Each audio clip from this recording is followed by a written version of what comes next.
अगर सरकार बीजेपी की बनती है ना तो बन जाए, लेकिन हमें अपना देखना। कांग्रेस पार्टी का दुश्मन बीजेपी नहीं है दिल्ली में। कांग्रेस पार्टी का राजनीतिक जो वोट बैंक है, जो राजनीतिक दुश्मन है वो आम आदमी पार्टी है। दिल्ली में कोई असर मोदी जी का नहीं हुआ कि इस इंडिया अलायंस में एक सब ग्रुप है। वो सब ग्रुप है अरविंद केजरीवाल, ममता बनर्जी, शरद पवार और अखिलेश यादव। चुनाव लड़ना होगा, मजबूती से लड़ना होगा, और ये बात जानते हैं कि अगर वो चुनाव अच्छे से लड़ेंगे और उनकी सीट बढ़ेंगी या वोट शेयर बढ़ेगा तो फायदा बीजेपी को होगा। स्वतंत्र पर आपका एक बार फिर स्वागत है और आज हमारे साथ फिर बात करने के लिए मौजूद हैं वरिष्ठ पत्रकार आदेश रावल, जो अपने कांग्रेस के इनसाइट लोगों को बताने के लिए जाने जाते हैं। आदेश, बहुत बहुत स्वागत है आपका। Thank you Rao sir. Aadesh, ये चल क्या रहा है कांग्रेस में? घमासान है तो आम आदमी पार्टी, इंडिया गठबंधन सब एकदम खत्म नजर आ रहा है। नहीं, आपको ऐसा लग रहा है ना? कांग्रेस पार्टी की स्ट्रैटेजी है। देखिए, पहले बात करते हैं इंडिया अलायंस की जी। उसका मकसद क्या था? उसका मकसद था 2024 के चुनाव में बीजेपी को हराना। हरा तो नहीं पाए, लेकिन बीजेपी को पूर्ण बहुमत नहीं आने दिया, 240 पे उसको रोक दिया। तो उसका जो मकसद लगभग पूरा हो चुका है। इंडिया अलायंस की अगुवाई बेसिकली राहुल गांधी ने की थी और उन्होंने उसका चेहरा बनाया नीतीश कुमार को, क्योंकि राहुल गांधी ये बात जानते थे कि उनकी छतरी के नीचे बाकी रीजनल पार्टीज नहीं आ सकती है। तो नीतीश कुमार एक ऐसे व्यक्ति हैं, एक ऐसे नेता हैं इस देश में कि जो बीजेपी के साथ है फिर भी सेकुलर हैं। तो उन्होंने अगुवाई की।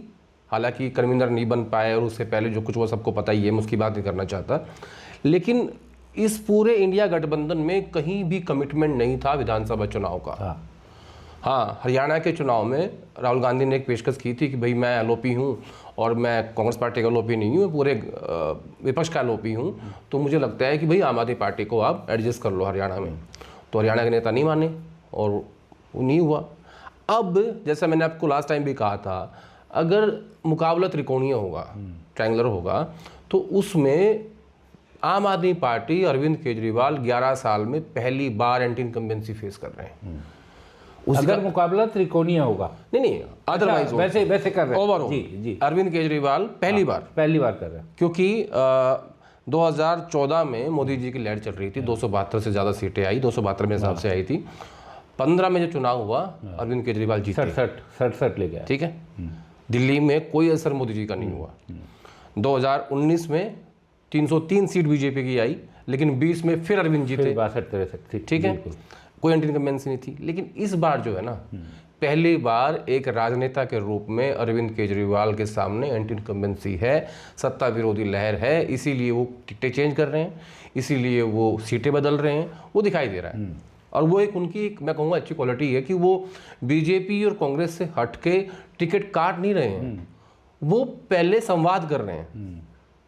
ये एक अच्छी चीज़ है, ये सीखनी चाहिए बाकी पार्टीज को भी कि आप टिकट मत काटिए, आप बुलाइए, बैठ के बात कीजिए और वो बातचीत से हो जाएगा। तो ये एक अच्छी चीज़ है। दूसरा, अब कांग्रेस पार्टी को, मैंने आप क्लास इंटरव्यू में एक बात कही थी, कांग्रेस पार्टी को लगता है कि उनका जो वोट बैंक है वो आम आदमी पार्टी ने खाया है। पंजाब में भी, गुजरात में भी और दिल्ली में भी साफ साफ दिखाई देता है, वो आंकड़े भी बताते हैं। बिल्कुल। तो अब उसमें कांग्रेस पार्टी को ये लगता है कि अगर दिल्ली में अपना खोया हुआ वोट बैंक पाना है तो उन्हें चुनाव लड़ना होगा, मजबूती से लड़ना होगा, और ये बात जानते हैं कि अगर वो चुनाव अच्छे से लड़ेंगे और उनकी सीट बढ़ेंगी या वोट शेयर बढ़ेगा तो फायदा बीजेपी को होगा। ये कांग्रेस जानती है, सबको पता है, सबको पता है। लेकिन आप देखिए, जहाँ जहाँ रीजनल पार्टी और कांग्रेस का अलायंस हुआ, वहाँ कांग्रेस पार्टी ज़मीन पे बैठ गई।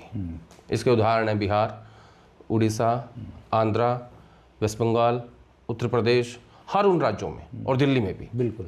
और जबकि दिल्ली में जब पहली सत्ता बनी अरविंद केजरीवाल की, वो कांग्रेस पार्टी के सहयोग से ही बनी थी। बिल्कुल, आपको याद है, 7 से 8 सीट आई थी जो कांग्रेस पार्टी, कांग्रेस ने समर्थन दिया था। उनकी सबसे बड़ी भूल थी। जिस दिन अरविंद केजरीवाल को अरेस्ट किया इस शराब नीति वाले मामले में, तो सबसे पहले कौन पहुंचा? संदीप दीक्षित।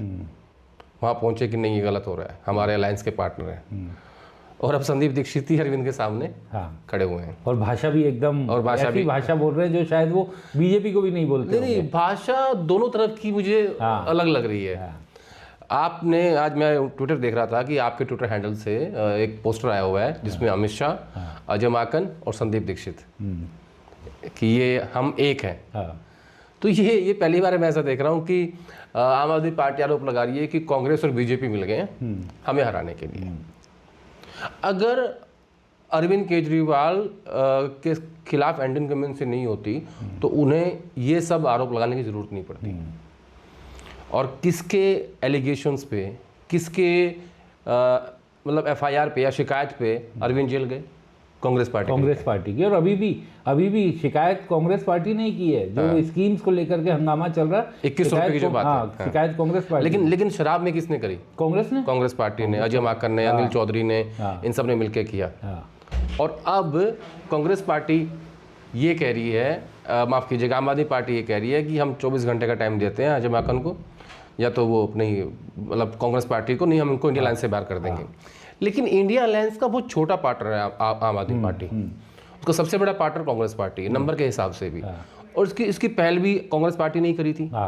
ठीक है, तो अब मैं हमेशा कहता हूँ कि इस इंडिया अलायंस में एक सब ग्रुप है। वो सब ग्रुप है अरविंद केजरीवाल, ममता बनर्जी, शरद पवार और अखिलेश यादव। अच्छा, ये मैं डे वन से कहता हूँ। तो अब मुझे ये देखना है कि इन बाकी अरविंद केजरीवाल के अलावा इन बाकी 3 लोगों का क्या स्टैंड होगा कांग्रेस और आम आदमी पार्टी के बीच चल रही टसल को। तो ये जो सब ग्रुप है, ये सब ग्रुप कांग्रेस से रिश्ते, यानी इनके आपस में ज़्यादा बेहतर है बनिस्पत की कांग्रेस के साथ? नहीं, ये मेरे कहने का मतलब ये है कि इंडिया अलायंस बना, लेकिन ये जो सब ग्रुप था इसकी जो केमिस्ट्री है वो ज़्यादा स्ट्रॉन्ग है इंस्टेड ऑफ कांग्रेस पार्टी। आदेश में फिर से वहीं पे आऊँगा। अजय माकन को लेकर के हम लोग बहुत बात कर रहे हैं, संदीप दीक्षित को लेकर हम बहुत बात कर रहे हैं, लेकिन अजय माकन, संदीप दीक्षित, फिर भी कुछ ऐसे नेता हैं दिल्ली में जो कभी भी अरविंद केजरीवाल के साथ गठबंधन के भी सहयोगी नहीं रहे, यानी उनकी इच्छा नहीं रही कि गठबंधन हो, वो हमेशा विरोध करते रहे। लोकसभा चुनाव के दौरान भी अंदर खाने बहुत नेताओं ने कहा था कि गठबंधन नहीं होना चाहिए। क्या सच में जिस तरीके से हरियाणा का प्रदेश नेतृत्व नहीं चाहता था, यहाँ पर भी दिल्ली में प्रदेश नेतृत्व बिल्कुल नहीं चाहता था क्या गठबंधन हो? मुझे लगता है स्टार्टिंग में आम आदमी पार्टी और के कुछ नेता, जिसमें संजय सिंह भी इन्वॉल्व थे, और वेणुगोपाल के बीच बातचीत हुई थी। उसमें मुझे लगता है कि इन्होंने 7-8 सीटों का ऑफर दिया था। लेकिन जब अरविंद केजरीवाल ने ट्वीट करके ये कहा कि कोई समझौता हम नहीं करेंगे और आम आदमी पार्टी चुनाव के लिए लड़ेगी, वह मामला डूब गया। कांग्रेस पार्टी के दिल्ली के जो 5, 7, 10 नेता हैं बड़े, जो चुनाव जीतना चाहते हैं 11 साल बाद, वो चाहते थे समझौता हो।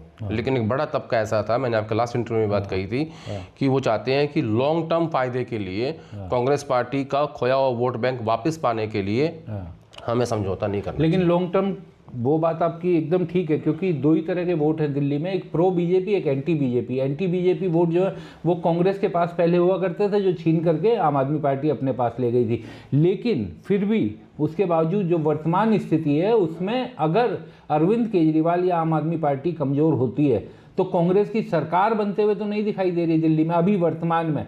तो क्या डायरेक्टली इनडायरेक्टली बीजेपी की सरकार बनाने का श्रेय कांग्रेस को जा सकता है? कांग्रेस अभी सरकार बनाने की फिराक में भी नहीं है। कांग्रेस अभी ये चाहती है कि हम कम से कम जो 2 टर्म से 0 आ रहे हैं, हम उसमें खड़े हों। अभी कांग्रेस के पास मुद्दा है अम्बेडकर का, दलित वोट बैंक का, संविधान का, उसमें उनको फ़ायदा भी हुआ है लोकसभा चुनाव में। ठीक है, अभी कांग्रेस को ये लगता है कि अगर संविधान के और बाबा साहब के मुद्दे को लेके मुसलमान और दलित वोट बैंक कांग्रेस पार्टी की तरफ आ जाता है तो कांग्रेस पार्टी जो ज़मीन पे लेटी हुई है वो थोड़ा उठ के बैठ जाएगी, उठ के बैठ जाएगी। हो सकता है वो खड़ी भी हो जाए। ठीक है, लेकिन अगर 8 से 10 सीटों पे या 12 सीटों पे आम आदमी पार्टी समझौता कर ले कांग्रेस पार्टी, तो वो हमेशा के लिए अपने आप को दिल्ली में साफ कर लेगी, जैसा मैंने बाकी राज्यों में बताया आपको। बीजेपी उल्टा करती है। बीजेपी जहाँ रीजनल पार्टी समझौता करती है रीजनल पार्टी को खा जाती है, और यहाँ रीजनल पार्टी कांग्रेस को खा जाती है। तो मुझे लगता है इसमें एक सोची समझी रणनीति है। और जो भी अजय माकन ने स्टेटमेंट, देखिए अजय माकन ना बहुत चतुर और बहुत शाणे पॉलिटिशियन है, और कांग्रेस पार्टी के ट्रेजरर हैं, यानी राहुल गांधी की नज़दीकी हैं। और उन्होंने जो भी श्वेत पत्र में कहा, जो भी उन्होंने स्टेटमेंट दिया, वो सोच समझ के दिया था। और आप ये मान लीजिए कि मैं ये मानता हूँ कि कांग्रेस प्रेसिडेंट के बाद जो सेकंड महत्वपूर्ण पद होता है वो ट्रेजरर का होता है। तो जब अजय माकन ने ऐसा कहा है ना, तो ऐसा कुछ भी नहीं होने वाला जो आम आदमी पार्टी चाहती है। तो आदेश ये माना जा सकता है कि अजय माकन ने अपनी प्रेस कॉन्फ्रेंस में राष्ट्र विरोधी एंटी नेशनल अरविंद केजरीवाल को बोला, तो क्या ये कांग्रेस लीडरशिप ये मानती है कि अरविंद केजरीवाल एंटी नेशनल है? नहीं, मैं मानता हूं कि राजनीति में जब चुनाव होते हैं, जब भी आप अपने प्रतिद्वंदी पे कड़े से कड़ा हमला करते हैं, ये भी उसी का एक रणनीति का हिस्सा है। एंटी नेशनल कह देना, वो सब कह देना, क्योंकि चुनाव में क्या होता है आपने देखे। लेकिन अभी तक ये सर्टिफिकेट बीजेपी बांटती थी ना, कांग्रेस भी आरोप लगाती थी कि बीजेपी किसी को भी एंटी नेशनल बोल देती है, नक्सली बोल देती है। अगर कांग्रेस भी वही भाषा अपने राजनीतिक विरोधियों के लिए बोलेगी तो राहुल गांधी जी की मोहब्बत की दुकान का क्या होगा? नहीं, अजय माकन ये संदेश कैसे दें अपने वर्कर में कि उन्हें आम आदमी पार्टी के सामने लड़ना है। कांग्रेस पार्टी का दुश्मन बीजेपी नहीं है दिल्ली में। कांग्रेस पार्टी का राजनीतिक जो वोट बैंक है, जो राजनीतिक दुश्मन है, वो आम आदमी पार्टी है। और आप देखो 2017 गुजरात चुनाव में कितना अच्छा परफॉर्म किया था कांग्रेस पार्टी ने, लगभग 70 के आसपास सीट आई थी। बिल्कुल। और एक जीता हुआ चुनाव वो हार गए थे। ठीक है, बिल्कुल। अब आप 22 में आ जाओ, कांग्रेस पार्टी का है और जितना वोट बैंक कम हुआ है वो सेम उतना प्रतिशत आम आदमी पार्टी के पास चला गया। बिल्कुल, ठीक है। बिल्कुल। तो गुजरात में, पंजाब में और इवन हरियाणा में कुछ सीटें हरवाई और बड़ा क्लोज मार्जिन था। ठीक है, और दिल्ली में। तो अजय माकन का स्टेटमेंट मुझे ऐसा लगता है कि वो कहीं ना कहीं एक मैसेज देने की कोशिश है अपने नेताओं में, कार्यकर्ताओं में, कि नहीं, हमें इनके खिलाफ लड़ना है। लेकिन फिर ये एक चुनावी स्टेटमेंट। लेकिन फिर तो ये बात एकदम साफ दिखाई देती है कि भले ही बीजेपी कहीं जीत जाए, क्योंकि अगर आप ये मान रहे हैं कि राज्यों में क्षेत्रीय दल कांग्रेस के वोट बैंक को लेकर के बड़े बन जाते हैं, कांग्रेस को खत्म कर देते हैं, तो इसका मतलब तो कांग्रेस की इसके पीछे सोच ये है कि हमें अपना वोट बैंक वापस लेना है, भले ही इसमें बीजेपी कितना भी मजबूत होती जाए। मुझे तो ऐसा लग रहा है, मुझे तो ये लग रहा है राव साहब कि पहली बार कांग्रेस पार्टी एक सोची समझी शाणी रणनीति के तहत राजनीति कर रही है। मैं तो उनको ढूंढ रहा हूँ, वो कौन एडवाइजर थे जिन्होंने 2013 में कांग्रेस पार्टी का समर्थन दिलवाया अरविंद केजरीवाल को और उनको शपथ दिलवाई पहली बार। तो अपने आप को पहले कोई पार्टी बचाएगी ना। अब जो कांग्रेस पार्टी के हालात है ना, उनके पास कोई रास्ता नहीं है। कुल मिला के 2 दक्षिण भारत के राज्य हैं और 1 हिमाचल प्रदेश, 3 सरकारें बची हैं। अनएक्सपेक्टेडली हमने देखा हरियाणा कैसे हारे, महाराष्ट्र कैसे हारे, लीडरशिप नहीं बची है। लेकिन आदेश, फिर मेरा सवाल तो वही है ना कि एक तरफ आप कहते हैं कि हमारी देश में, कांग्रेस पार्टी ये कहती है कि हमारी देश में सबसे बड़ी लड़ाई बीजेपी के साथ है, जो जिस पे संविधान विरोधी होने का आरोप लगाते हैं, जिस पे गरीबों के खिलाफ काम करने का आरोप लगाते हैं। और दूसरी तरफ आप राज्यों में जो क्षेत्रीय दल जो मजबूत होकर के, जो अरविंद केजरीवाल को आप लाख गाली दीजिए, लेकिन आम आदमी पार्टी मजबूती से बीजेपी के खिलाफ लड़ रहा है, ऐसा परसेप्शन तो है। ममता बनर्जी मजबूती से बीजेपी के खिलाफ लड़ रही हैं, अखिलेश यादव मजबूती से लड़ते हुए नजर आ रहे हैं। अगर इन क्षेत्रीय नेताओं को कमजोर करेगी कांग्रेस पार्टी, तो फायदा तो डायरेक्टली इनडायरेक्टली बीजेपी का ही करवा रही है। लेकिन क्या कांग्रेस, देखो ये 2 अलग अलग चीजें हैं। हाँ। एक है कि लोकसभा चुनाव में कांग्रेस पार्टी बीजेपी को हराना चाहती है, और दूसरी है विधानसभा चुनाव में क्या स्ट्रैटेजी उनको अपनानी चाहिए। यानी विधानसभा में वो अपने साथियों को हराना चाहती है, भले ही भले ही बीजेपी जीत जाए, उसके नेशनल साथी, रीजनल साथी नहीं है। नहीं, यानी वो रीजनल में साथी नहीं है राज्य चुनाव में। लेकिन राज्यों में अगर हम सीधी सिंपल भाषा में ये जानना चाहें तो वो राज्यों में अपने उन साथियों को हराना चाहती है जिन साथियों के बूते वो लोकसभा में बीजेपी को हराना चाहती है। राज्यों की लड़ाई अपनी अपनी है और देश की लड़ाई सबकी इकट्ठी थी 2024 तक। 29 में क्या समीकरण बनेंगे मुझे नहीं पता। हो सकता है 28 में कुछ दोबारा कोई गठबंधन बने। एक बात तो साफ है राव साहब, देखिए इस वक्त इस देश की राजनीति में कोई थर्ड फ्रंट की गुंजाइश तो है नहीं। 2 वोट हैं, एक मोदी जी के साथ है, एक मोदी जी के खिलाफ। बिल्कुल, ठीक है, बिल्कुल। अब जो ये कोशिश थी विपक्ष की, इंडिया अलायंस की, वो कामयाब हुई। मैं कहूंगा आधी कामयाब हुई और आधी नहीं हुई, क्योंकि आप हरा भी नहीं पाए और आपने एक सम्मानजनक आपने वो जो नारा था 400 पार का, आपने उसको रोक दिया और आप उसको 240 पे ले आए और बीजेपी भी थोड़ा सा कंट्रोल में आई। जिस हिसाब से वो फैसले करते थे। अब सरकार अलायंस की है और आपने देखा होगा कि कितने बिल आए अभी जिनमें वापस यू टर्न लेना पड़ा, जो कभी हमने देखा कभी नहीं देखा था। जो जेपीसी के पास गए 10 साल में जेपीसी के पास एक भी बिल नहीं गया और अब जेपीसी के पास जा रहे हैं। वन नेशन वन इलेक्शन वाला जो बिल था अभी लेटेस्ट, वो जेपीसी के पास गया। तो ये इसमें इंडिया अलायंस कामयाब हुआ। अब लड़ाई बची राज्यों की। अब भाई वो अपने अपने हिसाब से लड़ो। संदेश तो ये है साफ साफ जो मुझे दिखाई दे रहा है। एक सवाल उठता है आदेश की, राहुल गांधी, प्रियंका गांधी, बिल्कुल सोनिया गांधी के लिए अब कहना थोड़ा मुश्किल है क्योंकि सोनिया जी अब एक्टिव पॉलिटिक्स में उस तरीके से नहीं है। तो राहुल, प्रियंका, किस तरीके से उनका क्या सोच है दिल्ली के चुनाव को लेकर, क्योंकि दिल्ली बहुत महत्वपूर्ण चुनाव है। पूरा देश, दुनिया ये जानना चाहता है कि केजरीवाल रहेगा या केजरीवाल जाएगा। एक सवाल जो सबके सामने है कि क्या वो रहेंगे या क्या वो जाएंगे।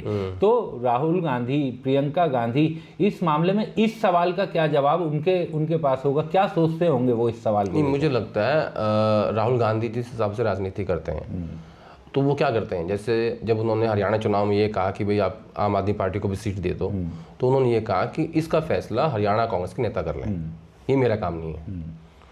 तो जो भी जिसको फैसला करना होता है, यानी जैसे दिल्ली प्रदेश कांग्रेस कमेटी ये कहती है कि देखिए हमें अलायंस नहीं करना, तो राहुल गांधी उसको फोर्स नहीं करते। राहुल गांधी को लगता है कि अगर कोई काम हमारे जीएसओ का है तो वो करेंगे, कोई काम हमारे दिल्ली के इंचार्ज का है, जनरल सेक्रेटरी का है, वो करेंगे, और फिर दिल्ली प्रदेश कांग्रेस कमेटी करेगी। वो इसमें पड़ते ही नहीं है। तो जब दिल्ली प्रदेश कांग्रेस कमेटी के और इन सब से बड़े नेताजी माकन ने इस बात को सामने रखा कि नहीं हमें ऐसा करना चाहिए, तो फिर राहुल गांधी उसमें अपनी राय नहीं डालते। मैं उनके वर्किंग स्टाइल की बात कर रहा हूँ, राहुल गांधी काम कैसे करते हैं। ठीक है, आपको उदाहरण देता हूँ एक। अभी राहुल गांधी बार बार एक ही बात कहते हैं कि SC ST OBC, यहाँ ये राजनीति कर रहे हैं वो SC ST OBC की। तो यूथ कांग्रेस का अध्यक्ष बनना था, तो कायदे से तो SC ST OBC में बनना चाहिए था। 2-3 नाम भी थे, सहमति नहीं बन पाई। तो जो यूथ कांग्रेस के इंचार्ज हैं कृष्णा लबरू, उनको कहा फाइनली कि ठीक है नहीं सहमति नहीं बन पा रही, आप क्या चाहते हैं? कि मैं ये चाहता हूँ, और जम्मू कश्मीर के एक ठाकुर को यूथ कांग्रेस का अध्यक्ष बना दिया।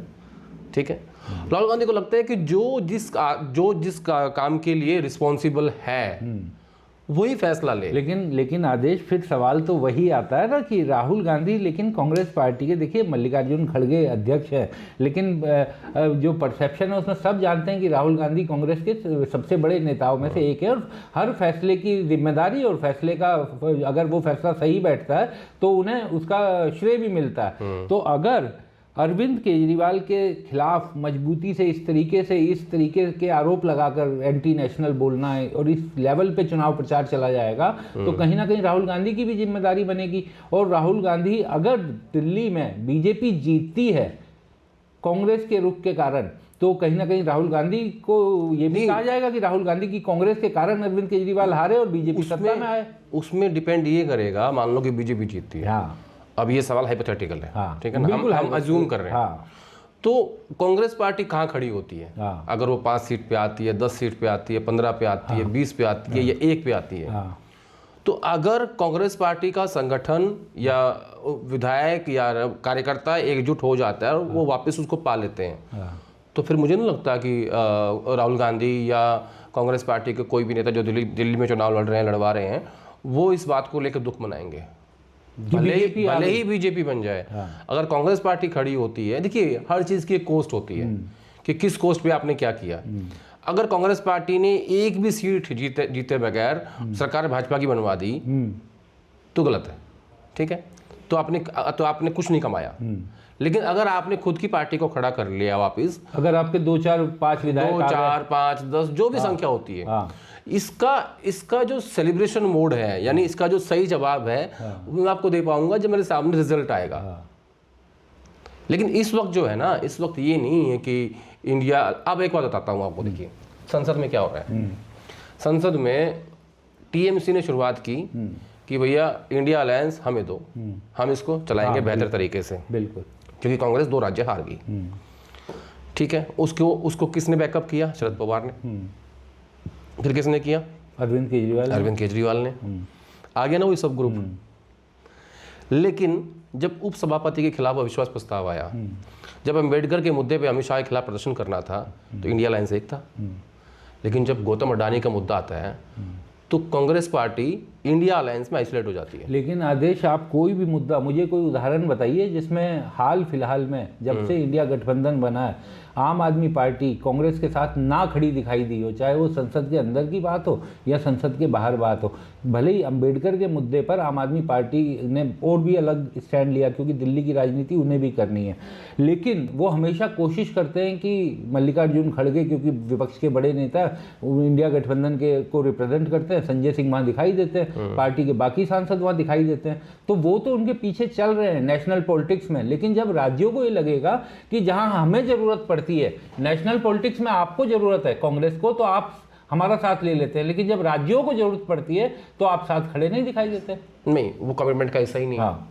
देखिए, आप मेरी बात समझिए, मैंने क्या कहा आपको। वो कहीं भी इस बात का कमिटमेंट था ही नहीं कि भाई आगे चल के समाजवादी पार्टी, देखिए समाजवादी पार्टी यूपीए का हिस्सा है, लालू यादव जी यूपीए का हिस्सा है, शरद पवार यूपीए का हिस्सा है, अरविंद यूपीए का हिस्सा नहीं है। अरविंद की जो पार्टी खड़ी हुई है वो यूपीए के खिलाफ हुई है, उनकी पॉलिसीज के खिलाफ हुई है, उनके स्कैम्स के जो भी तथाकथित स्कैम्स थे उनके खिलाफ हुई है, ठीक है ना।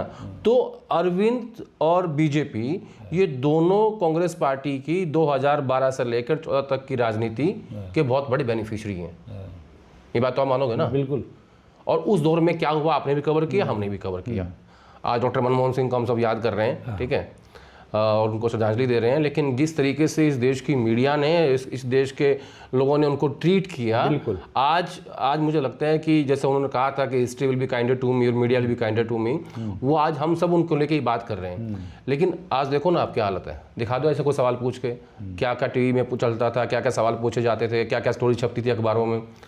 आज क्या है? एकदम मुश्किल टाइम में भी उनकी जो आखिरी प्रेस कॉन्फ्रेंस थी उसमें भी 60 से ज़्यादा सवाल उन्होंने लिए थे। डॉक्टर मनमोहन सिंह के बारे में क्या कहते हैं कि वो कमज़ोर प्रधानमंत्री थे। मैं नहीं मानता, कमज़ोर प्रधानमंत्री थे, न्यूक्लियर डील की, सरकार खतरे में डाली अपनी, ठीक है। कमज़ोर पीएम थे, सूचना का अधिकार, शिक्षा का अधिकार, फूड सिक्योरिटी, मनरेगा सब लेके आए, ठीक है। उदारीकरण का रास्ता खोला, ये कोई वो 91 में किया। हाँ बिल्कुल, फाइनेंस में बिल्कुल। तो और कमजोर प्रधानमंत्री थे, लेकिन फिर भी प्रेस कॉन्फ्रेंस करते थे, सवाल लेते थे, जवाब देते थे। उनको आप कमजोर कह रहे हो और बुरा नहीं मानते थे ना, कभी बुरा नहीं माना। लेकिन आदेश, हम फिर अगर एक बार, मैं क्योंकि दिल्ली की राजनीति में इस समय लोगों का बहुत इंटरेस्ट है, और अजय माखन की हम बार बार बात इसलिए कर रहे हैं क्योंकि अजय माखन का बयान आया और उस पर आम आदमी पार्टी ने रिएक्ट किया, अल्टीमेटम दे दिया। अजय माखन, कुछ ऐसे भी लोग सवाल उठाते हैं कि अजय माखन अगर कांग्रेस के बड़े नेता हैं तो उन्हें भी इस बार दिल्ली के चुनाव में चुनावी मैदान में उतरना चाहिए और चुनाव लड़ना चाहिए, ताकि कार्यकर्ताओं को और बाकी लोगों को ये संदेश जाए कि हाँ, पार्टी के सभी पुराने नेता, अब वो 6 बार के सांसद एमएलए हैं, तो सभी बड़े नेता इस बार पूरी ताकत के साथ लड़ रहे हैं। ये सवाल मैं क्यों पूछ रहा हूँ, इसका पीछे का भी वो बता दूं, क्योंकि कुछ लोगों का ये कहना है कि कई ऐसे कांग्रेस के नेता या आम आदमी पार्टी के नेताओं को कहना है, क्योंकि वो कई सालों से सत्ता से बाहर हैं, तो उनकी पर्दे के पीछे बीजेपी के साथ सेटिंग रहती है, उनके काम होते रहते हैं, और जिस कारण वो खार ज़्यादा खाए बैठे। नहीं, देखिए, अजय माकन बहुत सीनियर नेता हैं, और जो ट्रांसफॉर्मेशन हुआ कांग्रेस पार्टी में, सोनिया गांधी कांग्रेस ट्रांसफॉर्म हुई राहुल गांधी कांग्रेस में, उसमें वो राहुल गांधी के नज़दीकी हैं, और ये इस बात का प्रमाण है कि वो कांग्रेस पार्टी के ट्रेजरर हैं, सबसे महत्वपूर्ण पद, ठीक है। मतलब एक सीईओ ने अपनी कंपनी का जो गल्ला है वो दे दिया अजय माकन को, ठीक है। तो अब रही बात, क्योंकि वो राज्यसभा भी हैं कर्नाटका से, और वो राज्यसभा चुनाव हार भी गए थे हरियाणा से, ठीक है। तो मुझे ऐसा लगता है कि उनका एक जो स्पेस है पार्टी ने वो तय कर दिया है। मतलब मैं ऐसा मानता हूँ कि जो गांधी फैमिली है वो इस पद के ऊपर अपने जो सबसे ज़्यादा वफादार लोग होते हैं उनको बैठाती है। अहमद पटेल, मोतीलाल वोरा, पवन बंसल और अब अजय माकन। तो मैं ये नहीं कह सकता कि इसका कोई मतलब विधानसभा चुनाव के साथ है, लेकिन ये क्लैरिटी ना बहुत देरी से आई कि मुकाबला त्रिकोणीय होगा।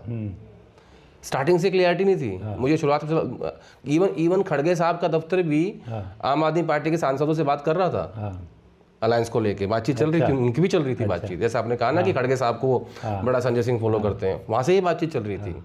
लेकिन जिस दिन अरविंद केजरीवाल ने वो ट्वीट किया ना बातचीत के बीच में, उस दिन सारा मामला खराब हो गया।